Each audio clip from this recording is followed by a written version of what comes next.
हर खबर पर होगी आपकी पकड़। डाउनलोड कीजिए एबीपी लाइव ऐप। और अब बात करते हैं कुछ विस्तार से। एनसीबी ड्रग्स मामले की जांच कर रही है। मुंबई में कई तमाम सारे सिंडिकेट्स पकड़े जा रहे हैं और इस बीच जो सबसे बड़ी खबर आ रही है वो ये कि सुशांत सिंह राजपूत और रिया चक्रवर्ती के अलावा अब एक और बड़ा फिल्मी सितारा सारा अली खान भी इस ड्रग पैडलिंग के काम में शामिल हो सकती है, ऐसा दावा है सूत्रों का। एबीपी न्यूज को सूत्रों से जो जानकारी मिली है उसके मुताबिक सारा अली खान एक हाई प्रोफाइल ड्रग पैडलर के संपर्क में थी और रिया चक्रवर्ती ने सारा से कई बार ड्रग्स भी लिए थे। ड्रग्स के मामले में सिर्फ सारा अली खान का नाम ही सामने नहीं आया है। सूत्रों के मुताबिक अभिनेत्री रकुलप्रीत सिंह और फैशन डिजाइनर सिमोन के नाम भी रिया ने पूछताछ के दौरान बताए हैं। फिलहाल ड्रग्स के मामले में अब तक 16 लोगों की गिरफ्तारी हो चुकी है, जिनसे पूछताछ में बॉलीवुड में चल रही ड्रग्स की डर्टी पिक्चर से जुड़े कई और भी नाम सामने आ सकते हैं। आज 14 सितंबर है। सुशांत सिंह राजपूत की मौत को आज 3 महीने पूरे हो चुके हैं, लेकिन इन 3 महीनों में अभी भी यह साफ नहीं हो पाया है कि सुशांत सिंह राजपूत की मौत आत्महत्या थी या हत्या की गई थी। सीबीआई करने वाली वो एजेंसी भी आज की तारीख में उसके हाथ पूरी तरीके से खाली है। 14 जून को मुंबई से आई सुशांत सिंह राजपूत की मौत की खबर ने बॉलीवुड समेत सुशांत के चाहने वालों को सदमे में डाल दिया था। आज सुशांत सिंह राजपूत की मौत को 3 महीने पूरे हो चुके हैं, लेकिन मौत की असली वजह सामने नहीं आई है। सुशांत की रहस्यमयी मौत हत्या है या मर्डर, इस राज को सुलझाने के लिए सुप्रीम कोर्ट ने 19 अगस्त को इस मामले में सीबीआई जांच के आदेश दिए। सीबीआई की इस केस में एंट्री हुई, लेकिन रिया और उसके भाई शौविक की ड्रग्स को लेकर हुई चैट सामने आने के बाद एनसीबी ने ताबड़तोड़ कार्रवाई करते हुए इस मामले में कई लोगों को गिरफ्तार किया। सुशांत के खातों से पैसों के हेरफेर के आरोप लगने के बाद ईडी भी इस केस में कूदी, लेकिन ईडी की जांच भी ज्यादा दूर तक नहीं गई। देश की 3 एजेंसियां सुशांत केस की जांच कर रही हैं, लेकिन एनसीबी को छोड़कर ईडी और सीबीआई को कुछ खास नतीजे हाथ नहीं लगे। सुशांत का केस सीबीआई को सौंपे जाने के बाद सुशांत के चाहने वाले जल्द से जल्द न्याय मिलने की उम्मीद लगाए बैठे थे, लेकिन 3 महीने गुजर जाने के बाद भी इस केस के किसी भी नतीजे पर ना पहुंचने से लोगों में काफी नाराजगी दिख रही है। सुशांत के फैंस सोशल मीडिया पर ट्रेंड चलाकर जांच एजेंसियों से सुशांत को न्याय दिलाने की अपील कर रहे हैं। मुंबई में सियासी गदर काटकर फिल्म अभिनेत्री कंगना रनौत वापस अपने घर हिमाचल की ओर लौट गई हैं, लेकिन इस बीच वो लगातार शिवसेना पर हमले करना नहीं भूल रही। ये तस्वीरें उस वक्त की हैं जब कंगना मुंबई एयरपोर्ट से चंडीगढ़ के लिए रवाना होने वाली थी, लेकिन जाते जाते भी कंगना ने मुंबई की तुलना फिर से पीओके से कर दी और लिखा, भारी मन के साथ मुंबई छोड़ रही हूँ।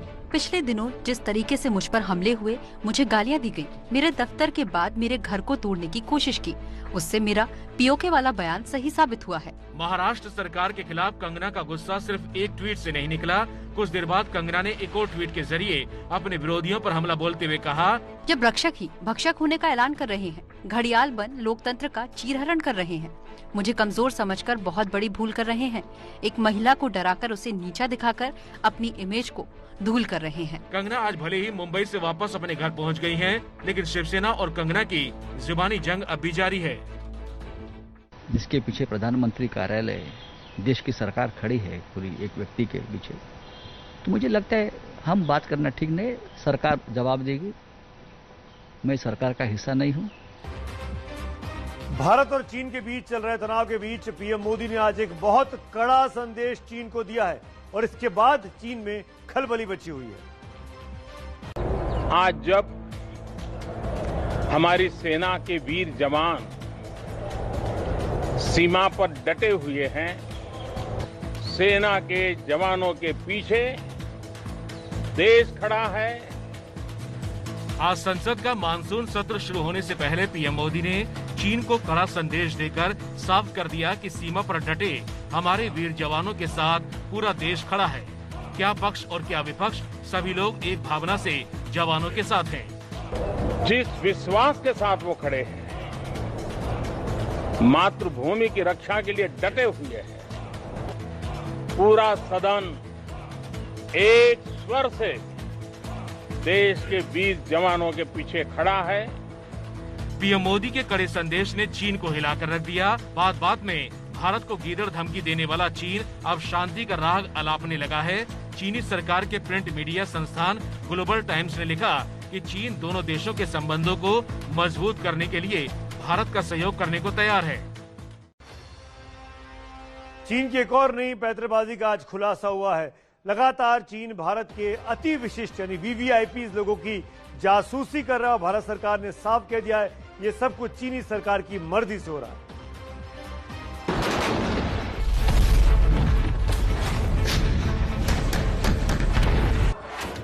एलएसी पर भारत से मुंह की खाने से बौखलाया चीन अब भारत के खिलाफ जासूसी को भी अपना हथियार बना रहा है।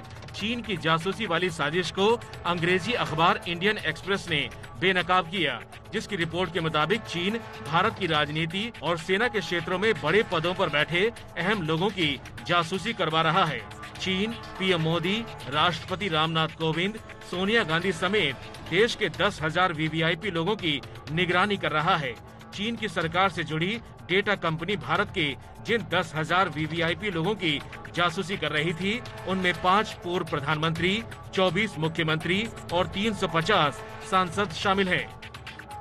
अलग अलग पार्टियों के करीब 700 नेताओं की निगरानी रखी जा रही थी। चीन भारत के खिलाफ अपनी चालबाजियों को अंजाम देने के लिए हर तरकीब अपना रहा है, लेकिन भारत के सामने चीन की एक भी नहीं चलने वाली। और अब बात करते हैं कि ऐसे सांसद महोदय की जो कोरोना से बचने के तरह तरह के नुस्खे बता रहे थे, नुस्खों के वीडियो बनाकर पोस्ट कर रहे थे, लेकिन इसके बावजूद भी उनके ये नुस्खे काम नहीं चले। आज ये टोंक के सांसद सुखप्रिया साहब खुद ही कोरोना संक्रमित हो गए। मैंने पहले भी जिस दिन कोरोना शुरू हुआ था 22 तारीख को मैंने अपना एक वीडियो कीचड़ में बैठकर शंख फूंकने वाले नेताजी की इस तस्वीर को आप भूले नहीं होंगे। पिछले महीने की 14 तारीख का ये वीडियो वायरल हुआ था। इस वीडियो के जरिए राजस्थान के टोंक से बीजेपी सांसद सुखबीर सिंह जौनपुरिया इम्यूनिटी बढ़ाने और कोरोना से दूर रहने का देसी नुस्खा बता रहे थे। इम्यूनिटी की दवाई खाने की जरूरत नहीं है। मैं समझता हूँ आप सबको भी अगर इतना भी डर लगता हो, मेरे टोंक सवाई माधोपुर आ जाइए, मैं आपको किसी गांव में ठहरा के दिखाता हूँ। अगर आपको दूर दूर तक भी कहीं बीमारी आ जाए, माननीय प्रधानमंत्री ने अब महीने भर बाद आज सांसद महोदय कोरोना पॉजिटिव पाए गए। संसद सत्र के लिए सांसदों की कोरोना जांच कराई गई है। 17 सांसद पॉजिटिव पाए गए हैं। सांसद जौनपुरिया इस तरह की तस्वीरों की वजह से सुर्खियों में रहती हैं। इससे पहले 21 जून को इंटरनेशनल योगा डे के मौके पर भी अलग अवतार में नजर आए थे।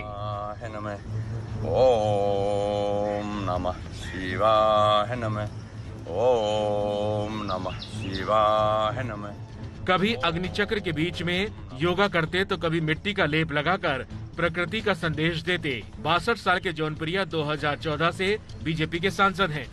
ये गुड़ है, कॉफी है, राइस का पाउडर है, चंदन है, एलोवेरा का है। इन सब का लेप करने से शरीर को, बॉडी को बहुत एनर्जी मिलती है, बहुत ताकत मिलती है। अब बात करते हैं जम्मू कश्मीर की। जम्मू कश्मीर के बारामूला में सुरक्षा बलों को बहुत बड़ी कामयाबी मिली है। एक बहुत बड़ा विस्फोटक बरामद हुआ, जिसको ठीक मौके पर डिफ्यूज कर एक बहुत बड़ी अनहोनी को बचा लिया गया। इस धमाके के साथ आतंकियों की एक कायराना साजिश नाकाम हो गई। जम्मू कश्मीर के बारामूला में श्रीनगर जाने वाली सड़क पर आतंकियों ने आईईडी लगाई थी, जिसे सेना ने पेट्रोलिंग के दौरान बरामद किया। सेना के जवानों ने हाईवे को बंद करके बम निरोधक दस्ते को बुलवाया, जिन्होंने बड़ी सावधानी से धमाका करके आईईडी को नष्ट कर दिया। पिछले हफ्ते भी कश्मीर के राफियाबाद गांव में सुरक्षा बलों ने आईईडी को डिफ्यूज किया था। घाटी में आतंकियों के दहशत फैलाने के मंसूबों को सुरक्षा बल लगातार नाकाम कर रहा है। और अब बात करते हैं पीएफआई की। पीएफआई पर शक है कि वो दिल्ली दंगों में शामिल रही। उसको आतंकवादी संगठन के तौर पर देखा जा रहा है, लेकिन इसके बावजूद भी सरकारी सिस्टम की लापरवाही देखिए। पीएफआई को चंदा देने वालों को इनकम टैक्स के तहत राहत मिल रही है। दिल्ली को जलाने वाली हिंसा हो या फिर यूपी को दहराने वाले दंगे, इस हिंसा की साजिश रचने का आरोप पॉपुलर फ्रंट ऑफ इंडिया यानी पीएफआई पर लगा। दंगों की साजिश रचने वाले इस कट्टरपंथी संगठन के बारे में हैरान करने वाला खुलासा हुआ है। दंगों के दाग अपने दामन में समेटे इस संगठन ने इनकम टैक्स डिपार्टमेंट में छूट हासिल कर रखी है। जांच एजेंसियों की जांच के दौरान हुआ बड़ा खुलासा ये कि जिस संगठन पर दंगे के लिए चंदा देने के आरोप लग रहे हैं, उस संगठन को चंदा लेने के लिए सरकारी छूट मिली हुई है। यानी आप अगर पीएफआई को चंदा दे रहे हैं तो उस पर आपको आयकर टैक्स नहीं देना पड़ेगा। पीएफआई के दस्तावेजों के मुताबिक उसे ये छूट साल 2012 से दी जा रही है। यानी अगर कोई शख्स पीएफआई को चंदा देता है तो सरकार उसे टैक्स में छूट देगी। देश की कई राज्य सरकारें पीएफआई पर बैन लगाने की बात बोल चुकी हैं। 4 दिन पहले कोलंबिया में एक बवाल शुरू हुआ था जिसमें एक शख्स की मौत हो गई थी। उसके बाद से बवाल थमने का नाम नहीं ले रहा है।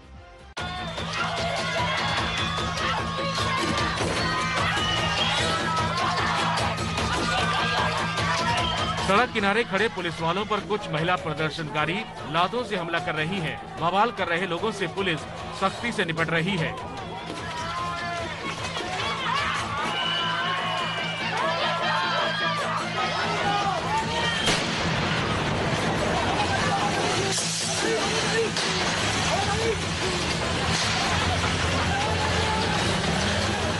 प्रदर्शनकारियों को तितर बितर करने के लिए पुलिस आंसू गैस के गोले दाग रही है।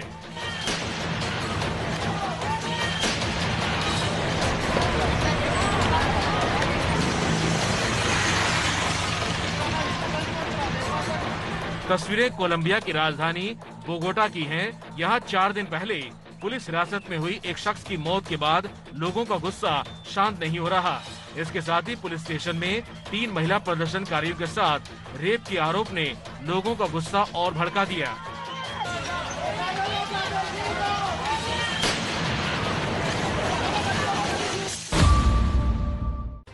और अब बात करते हैं दक्षिण भारत की। बेंगलोर के कृषि विज्ञान केंद्र ने युवाओं के रोजगार के लिए एक अनोखी स्कीम तैयार की है।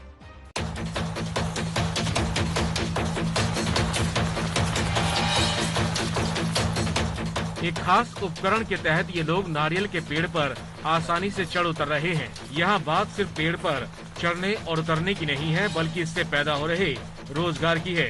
ये तस्वीरें बेंगलुरु के कृषि विज्ञान केंद्र की हैं। यहाँ आधुनिक उपकरणों की मदद से युवाओं को नारियल के पेड़ पर चढ़ने के अलावा नारियल की खेती के गुण सिखाए जा रहे हैं। लॉकडाउन की वजह से बेरोजगार हुए कई युवा यहाँ ट्रेनिंग लेकर हर महीने अच्छी खासी कमाई कर रहे हैं। आपको बता दें कि दक्षिण कन्नड़ इलाके में नारियल की खेती बड़े पैमाने पर होती है।